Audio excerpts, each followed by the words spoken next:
रोहन एक बहुत ही बिगड़ा हुआ और अय्याश लड़का था।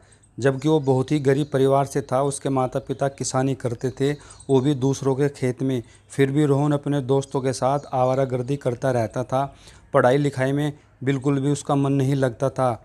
उसके घर में उसके अलावा 4 बहनें और माता पिता रहते थे, जिसमें उसकी तीनों बहनों की पहले ही शादी हो चुकी थी और उसकी सबसे छोटी बहन रेनू अभी पढ़ाई कर रही होती है। एक दिन वह अपने कुछ दोस्तों को काफ़ी हंसते और ठहाका लगाते हुए देखता है। वह दोस्तों के पास पहुंचकर उनसे पूछता है कि अरे क्या बात है, आज तुम लोग बहुत बड़े खुश लग रहे हो। तो उसके दोस्त उसके हाथ में एक किताब थमा देते हैं और कहते हैं, ले तू भी खुश हो जा। अब रोहन का पढ़ाई लिखाई में मन तो नहीं लगता था, लेकिन फिर भी वह उनसे कहता है, किताब से कहीं कोई खुश होता है क्या। फिर उसके दोस्त कहते हैं कि एक बार पहले तू पढ़ तो ले, फिर कल आकर हमें बताना कि तुझे मज़ा मिला या नहीं। रोहन उस किताब को रख लेता है और दोस्तों के साथ घूमने टहलने निकल जाता है। शाम को जब वह घर पर आकर रात का खाना खाकर सोने वाला होता है, तब उसे उस किताब का ध्यान आता है जो उसे उसके दोस्तों ने दिया था।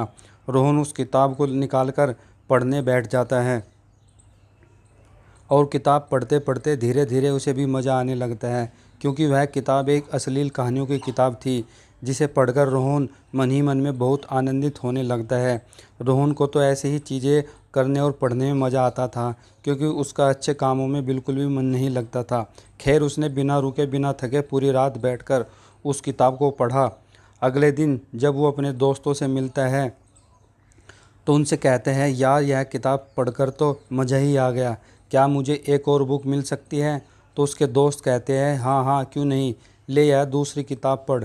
रोहन दूसरी किताब को लेकर घर चला जाता है और घर पर उस किताब को कहीं छुपा देता है ताकि किसी को उस पर नज़र ना पड़े, और रात होने का बेसब्री से इंतज़ार करने लगता है, क्योंकि अगर वो दिन में उस किताब को पढ़ता तो उसकी बहन उसे पकड़ सकती थी, जो कि पढ़ी लिखी थी, उसे पकड़ लेती और फिर घर पर रोहन की खैर नहीं थी। रात में जब सभी लोग सो गए तो रोहन ने उस किताब को निकाला जो अपने दोस्तों से लेकर आया था और लेटकर बड़े चाव से पढ़ने लगा। लेकिन इस बार की किताब पढ़कर उसे बहुत अजीब लग रहा था। उसे ज़रा भी यकीन नहीं हो रहा था कि ऐसा भी कभी हो सकता है, क्योंकि इस किताब में भाई बहन की अश्लील कहानियाँ लिखी हुई थी।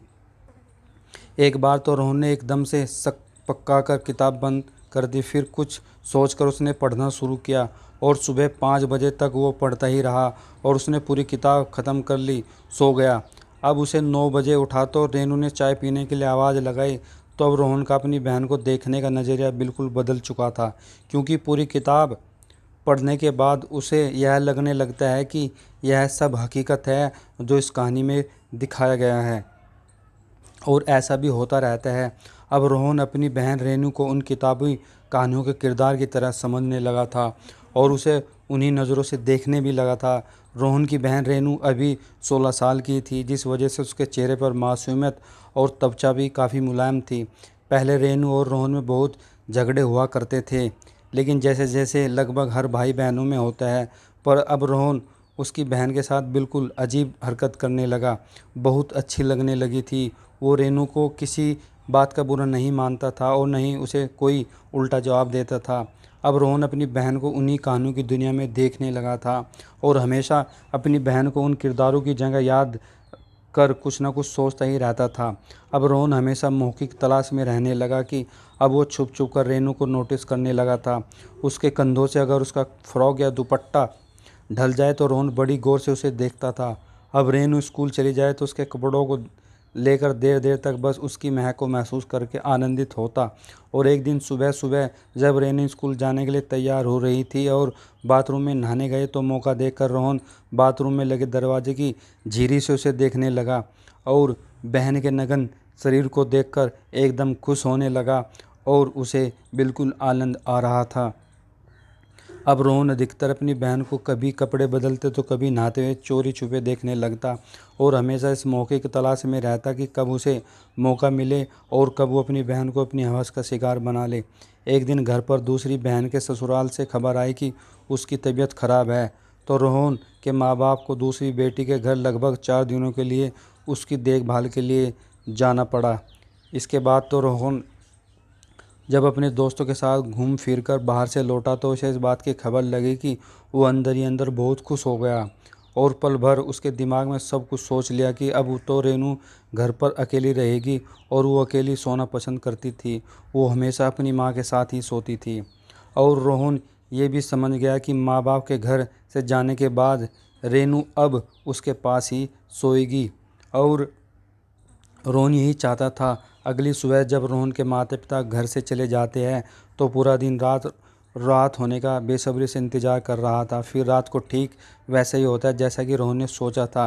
रात को सारा काम ख़त्म कर रेनू रोहन के कमरे में सोने चली जाती है, क्योंकि रेनू को अकेले सोने में डर लगता था।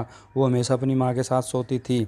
रेनू के सोते ही रोहन अपनी अश्लील हरकतें करना शुरू कर देता है। कभी नींद के बहाने रेनू के ऊपर अपने पैर रख देता तो कभी अपनी बाहों में उसे भरकर सोने का बहाना करता था। खैर, वो रात किसी तरह बीत गई। फिर दूसरी रात भी रोहन रेनू के सोने के बाद उसके साथ अश्लील हरकतें करना शुरू कर देता है। रेनू की नींद तो खुल गई, लेकिन वह चुपचाप थी और रेनू की इस चुप्पी को रोहन उसकी रजामंदी समझ रहा था। अब वो रेनू के साथ और भी गंदे तरीके से सोने लगता था, लेकिन रेनू फिर भी चुप हो रही थी। बल्कि रेनू को भी इसे मज़ा आने लगा और वह भी रोहन का साथ भरपूर देने लगी। फिर रोहन ज़ोर ज़ोर से चिपक गए। उसने रोहन को लगा कि वह बिल्कुल सही रास्ते पर है, तो उसने उसके मौके का फ़ायदा उठाया अपनी नादान बहन के साथ अवैध संबंध बना लिए। फिर उस रात के बाद उन दोनों को इसमें इतना मज़ा आने लगा, अब दिन में मज़े लेने लगे थे। तभी एक दिन दोपहर जब रेनू और रोहन ये घिनौना काम कर रहे थे तो घर की खिड़की से एक लड़के ने, जो कि रेनू की क्लास में पढ़ता था, उनने ये सब कुछ देख लिया। उसका वीडियो बनाकर गांव के मुखिया को दे दिया। मुखिया जी ने तुरंत ही रोहन के माँ बाप को वापस बुलाया भेजा। और जब रोहन के माँ बाप मुखिया जी के पास पहुँचे तो मुखिया ने उन्हें वो वीडियो दिखाई। वह घिनौनी वीडियो दिखाया जिसमें एक भाई बहन अपने पवित्र रिश्ते को शर्मसार कर रहे थे। वीडियो देखते ही रोहन की माँ तो बेहोश हो गई। कुछ देर बाद जब उसे होश आया तो मुखिया जी ने कहा, आप दोनों इस गांव में कई सालों से रह रहे हैं, यह आपके घर का निजी मामला है, पर अगर ये वीडियो पूरे गांव से देख लिया तो इस गांव के छोटे छोटे बच्चों पर क्या बुरा असर पड़ेगा। इसलिए आप लोग आज इस गांव को छोड़कर चले आइए। इसमें आपकी और इस गांव की भलाई है। रोहन के माँ बाप मुखिया जी के सामने सर झुकाकर उसकी बात मानते हुए अपने घर की ओर चल पड़े।